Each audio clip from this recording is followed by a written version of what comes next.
Total digital snapshots you can get have been revealed. Alliance Wars is broken as people are gaining and losing war rating points. Compensation is on the way for those that bought the Sunday deals and much, much more. Welcome back to the Marvel Contest of Champions news show for Wednesday. How you doing?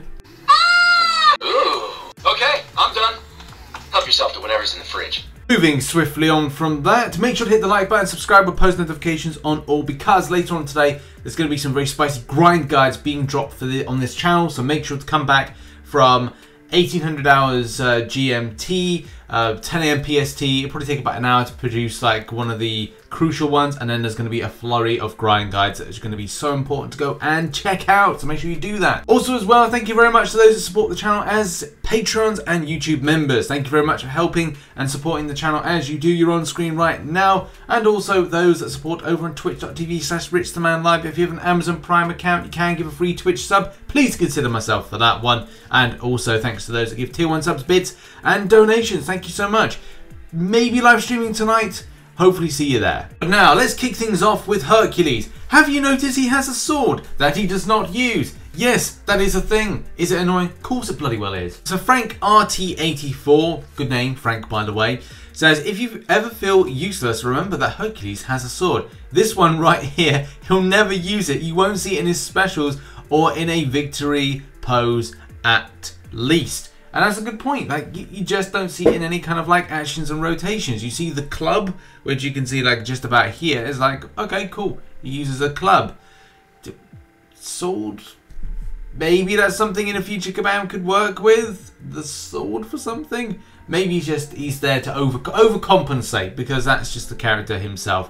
But in any case, I thought it was funny. Shout out to Frank and shout out to the MCC Reddit. Next up, and bugs. Yes, more bugs than Bugs Bunny. If you see on screen right now, we've got a little bug when it comes to Arena. That particular Arena bug, I'm not 100% sure if this is in Alliance Quest as well, is that you see duplicate versions of champions. In here, you see Hood, then you see the Hood, and it's just a case like you can grab one. I think that it will probably error out if that's the case for those that experience this. But yeah, if you can use double the champions, you can use double the champions. But yeah, this is either a visual bug or it's a bug. I'm sure that Kabam will look into this whenever they're not, you know, trying to sort out the game in its just general functionality, because that still isn't great at the moment.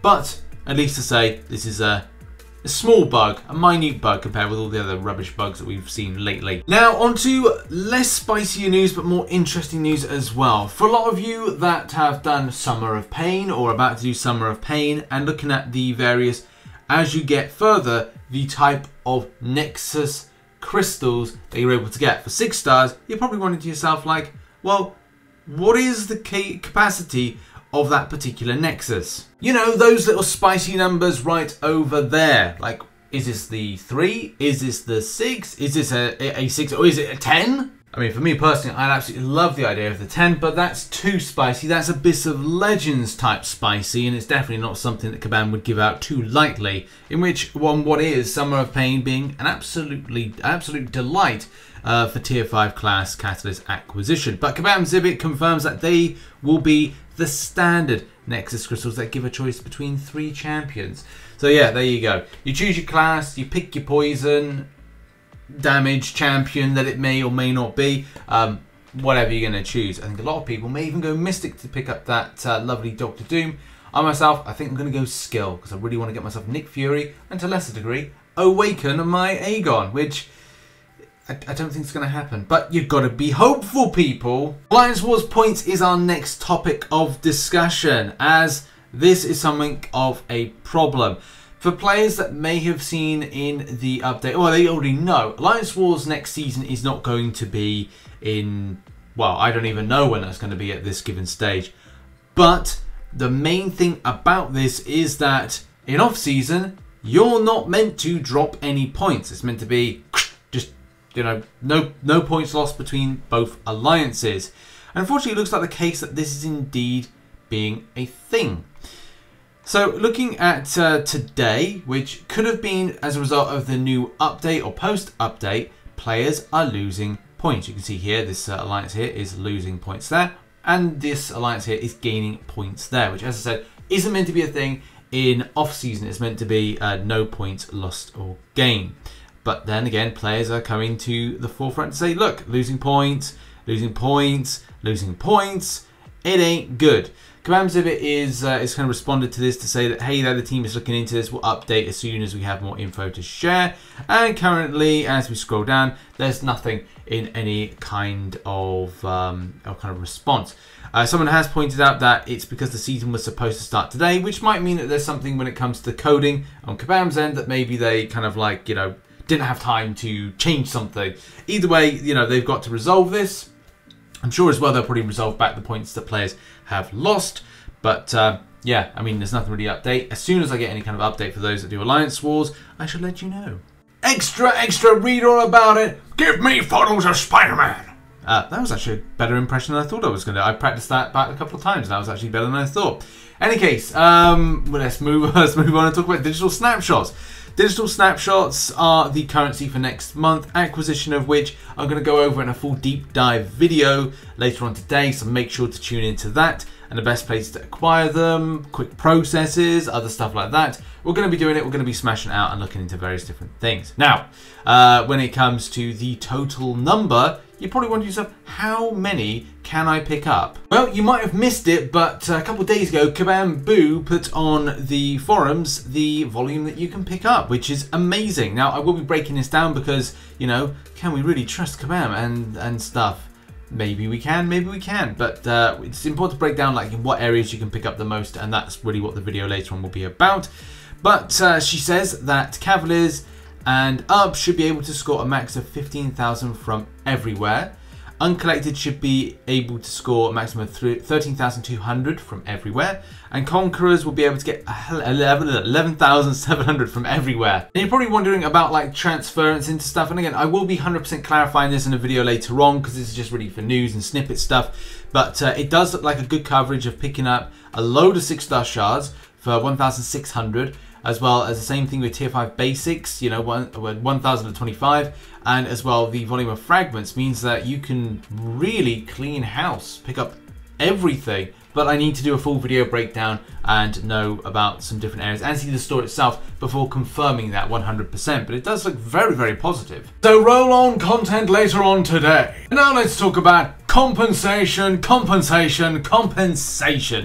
So for a lot of you know that from Monday's Marvel Contest Champions News video, we talked about the incorrect drop rate for these crystals. Now, I did say in that video, I kind of hinted that it's up to you, take a risk, whether or not buying them will come back with instant compensation. If you did, hey, thumbs up, like myself, you will be getting back something for your trouble, which is amazing. Those that did it with Cavalier and those that did it for Thronebreaker. So it's a double whammy, big thumbs up. So the thing about this was the drop rates were incorrect. The ones that were in the deal were 0.8 and 8.8 respectively for 6 stars and 5 stars. And compare that with how it should be nowadays, with 6 stars being at 2.4 and 5 stars being at 12.8. Many people took to the forums to have their say. A lot of people were kind of saying like, you know, this kind of like it's wrong. The drop rates are wrong. But there were a little contingent of people that were basically like, you bought it as it was, you should get it as it was. And it's just like, well, look, it's up to Kabam whether or not they want to sully the experience of people buying in-game by not kind of like admitting to wrongs. And in this particular circumstance, they did good. They responded well to this. With Kabam Boo saying 6-star daily card and Thronebreaker card deals on August 1st and 2nd, 2021, we sincerely apologise for the incorrect drop rate on the Nexus Cavalier crystals and thank you for your patience while we sort this out. Our team hopes that the following will present itself as a reasonable resolution. Cavaliers who purchase the 6-star daily card will receive 5 Nexus Cavalier crystals with corrected drop rate, and Thronebreakers who purchase the Thronebreaker daily card will receive 10 Nexus Cavalier crystals with correct drop rate. Please allow a few days for our team to process this distribution. We aim to deliver these in your in-game inbox by the end of the week. That's great news. Just a bit of a shame I couldn't say distribution right the first time. Ever the professional I'm trying to be. Glorious porpoise! Now we move on to the final story of today's news show. Now, with this, I do have a few gripes with it in that it's a selector for a multitude of champions, which can mean that for players that maybe were thinking that they were going to do a lower grind for the likes of Diablo, Ronin and Bishop, you're now having to do a larger grind for maybe what more popular champions will be with the other, or vice versa. But still, you know, I do have some predictions which are down below at the moment and kind of reflect that. And the same thing with Psychoman. Psychoman, I don't think it's going to go very high, but I could be proved wrong. I just don't think that the popularity around that champion is there to indeed do it. This is why I'm going with a super selector at 85 mil, which I think is a little bit higher than normally is for selectors, but you know, you just don't know what people's grind habits are with some of the champions they want from the recently buff ones or the least you know, the previous month's buff champions. There's 5-star one, I think go for 55 mil. To be honest, I think that's going to go a lot less than that one, but you know, better to be safe than sorry. Psychoman is a 6-star, 50 mil. I just don't think that it's going to be as hyped enough for people to actually go out and want it, especially as a basic, and it probably will drop as low as you know, 45 mil. And Psychoman is a 5-star, I think 35 mil, but again, I think that will probably drop down to 25. Maybe even a little bit further than that when all's said and done on Sunday, but we'll have to see how the results lie with players. And in any case, that has been the Marvel Contest of Champions news show for Wednesday. Do keep locked to the channel, socials and all things as well for content dropping about this month's new events, which I'm planning some really cool guides. Appreciate you for the support, and I'll see you very soon. Bye bye.